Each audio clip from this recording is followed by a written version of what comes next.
악의 꽃잎들 모두 제 욕심만 채우려니 첫날 저녁부터 남의 사정 하나도 안 봐준다고 싸우고 원수가 된다. 욕심을 가지면 자유를 맛볼 수 없다. 욕심 없는 대자유의 맛은 안 가져본 사람은 모른다. 아무 욕심이 없어야 그때가 비로소 자유뿐이고 모든 것이 마음대로 되고 천하가 다 우리 집이 된다. 모든 것을 다 털어놓으면 모든 것이 내 것이고 붙들어지려면 내 것이 되지 않는다. 돈이 많아지면 많아질수록 점점 더 고독해지고 권리가 높아지면 높아질수록 적이 많아진다. 권리와 돈 다 버리고 나면 천하 물건이 다 내 것이 된다. 아무 욕심 없이 농사 짓고 장사하면 무슨 사업을 해도 잘 되지만 욕심쟁이는 혼자 돈을 벌어서 남을 위해 한 푼도 쓰지 않으니 천사람 만사람이 다 증오하게 된다. 그런 욕심을 버리고 돈을 모으면 온 세상 사람이 다 내 식구고 재미가 날 것이며 욕심을 떠나면 내가 없어도 하나 걱정이 안 된다. 욕심 없는 처녀 시집가면 오직 남편만을 생각하고 위해주니 이런 아내는 다시 없다고 얻고 다니며 좋은 물건 다 사다 줄 것이다. 욕심 없는 총각이 장가들면 자기의 모든 것 다 희생해서 아내만 위해 줄 것이니 그 아내는 우리 남편 제일이라고 자랑할 것이다. 하나의 업이 멸하지 않고는 하나의 밝음을 볼 수 없다. 그 하나의 업이 자기 것이거나 사회, 국가, 민족, 세계 전체의 업이든 간에 주어진 새 업을 멸하지 아니하고는 정의로운 평화를 이룩할 수 없다. 이 하나의 업은 미망과 어리석은 판단과 보잘것없는 분노로 자기와 자기 이외의 세계에 있어서 그릇된 역사 판단을 가져오는 무명한 욕망인 것이다. 이를 멸하지 아니하고는 부처님이 우리에게 명하신 계율이 무의미하고 또한 부처님의 지상 명령을 거역하는 것이 된다. 우리들 부처님 아들이 부처님의 적극하신 엄명을 거역한다면 세계로 펄럭이며 퍼져가는 부처님의 자비한 인도주의의 항색 깃발이 암흑할 것이다. 우리는 이 성스럽고 부드러운 황색 빛깔이 우리 한국의 총과 누항만이 아니라 도시에도 참답게 펄럭이며 자비와 지혜로 생활하는 세계 민족 속의 선민이 되어야 할 것이다. 불교는 남으로 인하여 믿어짐이 아니라 나로 인하여 깨달아지는 자각의 종교이다. 이 자각의 종교는 자기 속에 있는 미라를 썩히어 많은 미라를 거두게 하여야 한다. 한 알이 썩어 희생되지 아니하고 많은 열매를 거두어 드리는 영광이 있을 수 없다. 우리들 부처님 제자된 모든 사람이 자기가 희생하여 이룩할 연업이 무엇인지 믿어 깨달아야 할 것이다. 사람들은 남자나 여자나 노인이나 어린애들이나 모두 제잘난 멋에 살고 있다. 만약에 내가 못생겼다고 확실하게 확정만 되면 너도 나도 자살하는 사람이 많을 것이다. 그렇지 않으면 아무도 없는 데 가서라도 저 혼자지만 제 잘난 멋으로 살려고 할 것이다. 그런데 막상 내가 무엇인데 그렇게 잘났단 말이냐 하고 물으면 얼른 대답 못할 것이다. 현재 서양의 물질 문명이 진보하여 가다가 마침내 벽에 부딪혀서 이제 더 찾을 길이 없게 되었다. 그래서 미국 청년들이 적어도 심리적으로는 전부 히피족이 되는 것인데 히피란 한장했다는 뜻이다. 그들의 머리는 뒤집혔고 알맹이는 없는 거품이다. 무엇 때문에 사는지를 발견할 수 없고 자기를 발견할 수 없으니 히피족이 안 되고 어떻게 하는가. 히피족이라도 되는 사람들은 똑똑한 사람이고 히피족도 못 되는 것은 비 맞은 새똥 한 가지의 썩은 청년들이다. 비 맞은 새똥은 걸음도 안 되기 때문이다. 히피족도 못 되는 그것은 개만도 못하다. 개는 보신탕도 하지만은 히피족도 안 된 인간은 곰탕도 못 된다. 그러니까 세월이 그만큼 밝아졌다.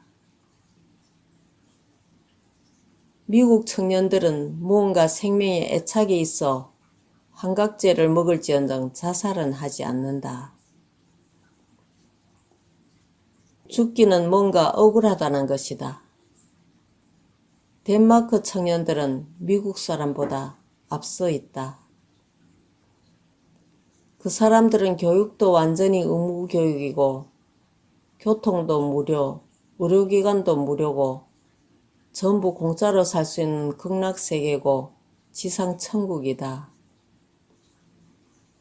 성도 개방을 해서 여자로 생긴 것은 전부 친척이건 누구건 다 자기 마누라고 남자는 전부 영감이고 자기 남편이다. 성을 개방해서 법률에 저촉되지 않도록 돼 있으니 그럴 수밖에 없다. 그래 놓고 나니 지극히 고독한 것이 사람이다. 사람이 성장하면 결혼해서 내 남편, 내 아내가 결속되고 임자가 있어야 될 터인데 개방을 해놓고 나니 굴려벗은 망아지처럼 마음대로 뛰어다녀도 어디가 죽어도 아무도 간섭하는 사람이 없다. 그러므로 덴마크 처녀총각은 처녀총각도 아니고 옛날 우리 습관대로 하면 잡년 잡놈들이 되어버려서 이 사람들은 신의 염증이 난 것이다. 미국 사람들은 아직 신의 염증은 안 났기 때문에 생에 대한 애착이 남아있다. 인생의 근본이 되고 있는 나란 과연 무엇인가?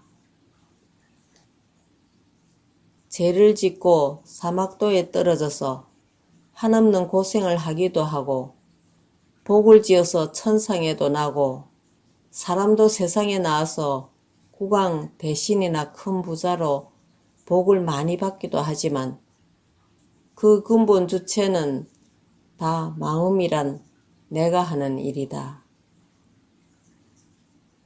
잘 산다고 하는 사람도 내용을 알고 보면 내외간에 부자간에 마음이 맞지 아니하여 서로 불화하는 사람이 있다.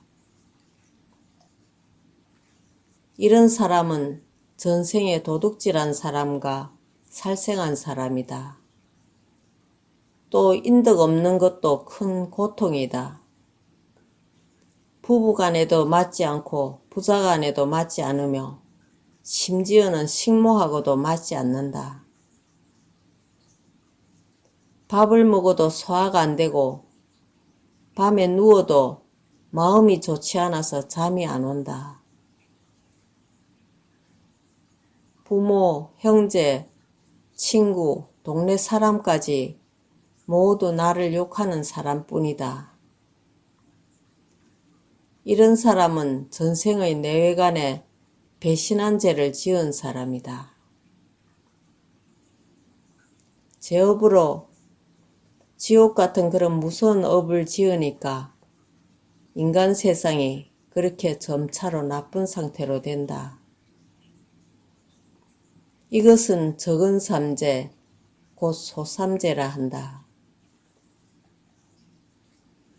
이 소삼재 때에 거기에서 복이 제일 많고 마음씨가 아주 나쁘지 않은 얼마만의 사람만이 뒷세상까지 살아남았다가 그게 차차 번져서 인구가 증가하기 시작하는데 거기서부터 다시 수명이 길어지고 복도 많이 올라간다. 중생들이 10대 제약을 다 지어서 죽으면 곧 저 무서운 아비지옥으로 떨어져서 갖은 고통을 다 받는다. 그러나 그 중생들이 저 큰 제약을 지을 그때에 내가 죽으면 지옥을 들어갈 것이라 생각한 일도 없거니와 또한 모르고 있었던 것이다. 그러나 84,000 지옥들이 실로 그 자체가 있는 것이 아니고 다만 중생들이 저지른 죄악으로 그 업습의 그림자가 사실과 같이 보이는 것뿐이니 실로 있는 지옥은 아니다. 범부 중생들은 큰 착각을 일으켜서 정말로 사인 이 마음의 실제는 오히려 부정해버리고 무상한 이 세상의 흐르는 가상에 속아서 허덕이니 참으로 애처로운 일이다. 이러한 망령된 생각으로 말미암아 선악을 가리지 아니하고 온갖 짓을 저지르고 마음의 인과법칙에 속박되어 영겁의 생사고를 벗어나지 못하고 천당지옥으로 끝없이 윤회한다. 사람을 많이 죽일 수 있는 것을 연구하는 게 사람이지만 그래도 짐승들은 그렇지는 않다.